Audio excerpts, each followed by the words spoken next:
Well, it's March, and so it's time to switch up what I do for my walls with all of my stitching. So this is one thing I put out. It's one of those, one of those, I don't even remember it, but it had the nice little border on it, and they have a whole series of that for a calendar. That one was quick and easy to stitch.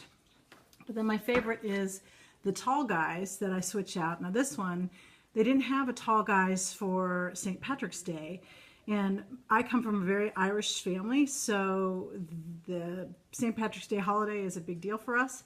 I contacted the folks who do the tall guys, and she didn't do those anymore and didn't have one, and there's, I guess, some kind of a thing with her and her ex that they can't, they don't have an agreement. She can't do it independently. So they're kind of stuck.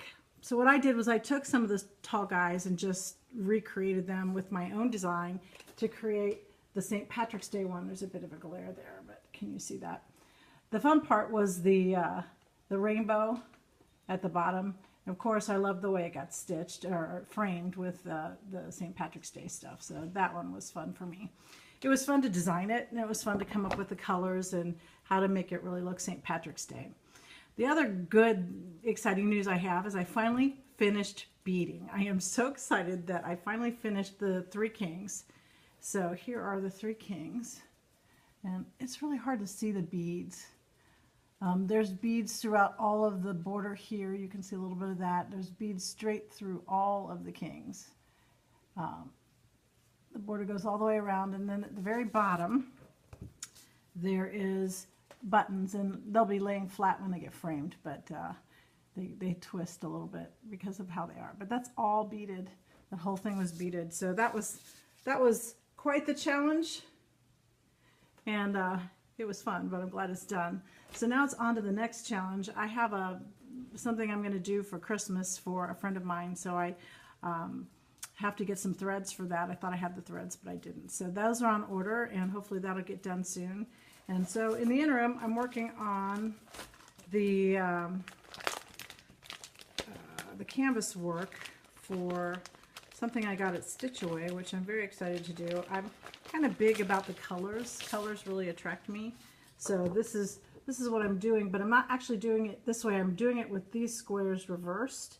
She has instructions in here on how you would reverse those squares. Of course, they're in black and white, but you see how the greens from the bottom, if you look at the bottom left-hand corner or right-hand corner, either one of those corners, move to the middle.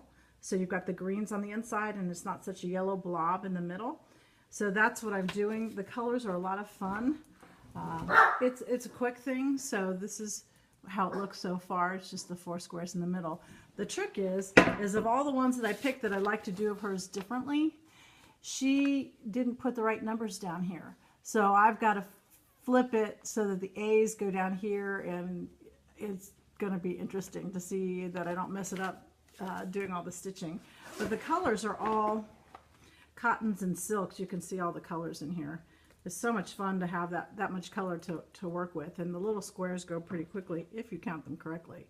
I'll tell you that ripping this stuff out is not fun because it adheres to that canvas, and it's not good on the thread. So I've had to do it a couple times already, which is not something I'm proud of, but you know, it's easy to get distracted. So that's all for me for this week. Thank you for watching.